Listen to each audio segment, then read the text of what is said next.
সুপ্রিয় দর্শক বন্ধুরা, এখানে একটি পেঁপে বাগানে কিন্তু আমি সরাসরি ভিডিওর মাধ্যমে কিন্তু আপনাদেরকে দেখাচ্ছি। এখানে কিন্তু অল্প চাষে কৃষকের অনেক টাকা লাভজনক হওয়া যায়। দেখেন এখানে কিন্তু একটি ছোট্ট একটি বাগান, পেঁপে গাছে দেখেন কত সুন্দর হাইব্রিড জাতের পেঁপে এখানে কিন্তু পাওয়া যায়। দেশিভাবে অল্প কিছু গাছ আছে বলে কিন্তু এখানে একটা সুন্দর একটি বাগান।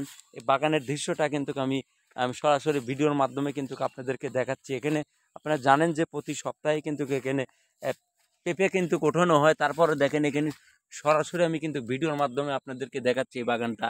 দেখেন একটি গাছে কত সুন্দর পেঁপে ধরেছে। এখানে কিন্তু পুরো বাগানটাই অল্প জমির ভিতরে কিন্তু এখানে অনেকটাই লাভবান হওয়া যায়। আমি কিন্তু সরাসরি আপনাদের ভিডিওর মাধ্যমে কিন্তু আমি অনেক দেখানোর চেষ্টা করতেছি। আসলে কৃষি কালচার, কৃষি জিনিসপাতি কিন্তু সব কিছু আপডেট অবশ্যই আমার পেজের থেকে দেখানোর চেষ্টা করে থাকি।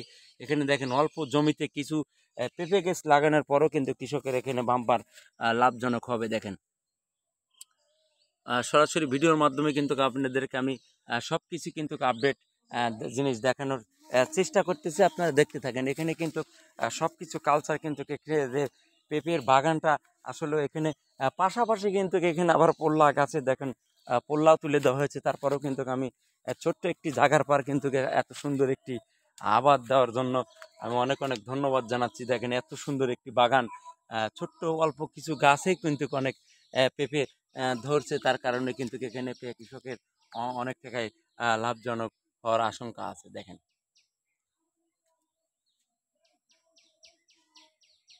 দেখতে থাকুন। আমি কিন্তু প্রতিটি গাছেরই কিন্তু আমি ভিডিও ধারণটা করে দেখাচ্ছি। এখানে কিন্তু ছোট ছোট গাছ কিন্তু তারপরেও দেখেন কি হারে পেঁপের জালি সহ কিন্তু পেঁপে ধরছে আর কি। গাছ আপনারা জেনে থাকেন যে একটি ছোট্ট গাছেও কিন্তু অসাধারণ পেঁপে ধরেছে। দেখেন আলহামদুলিল্লাহ, রেজেকের মালিক কে? আল্লাহ।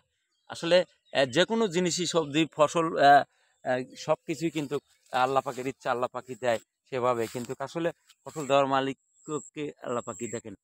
চেষ্টা পরিচ্ছন্নতা করলে কিন্তু হবেই।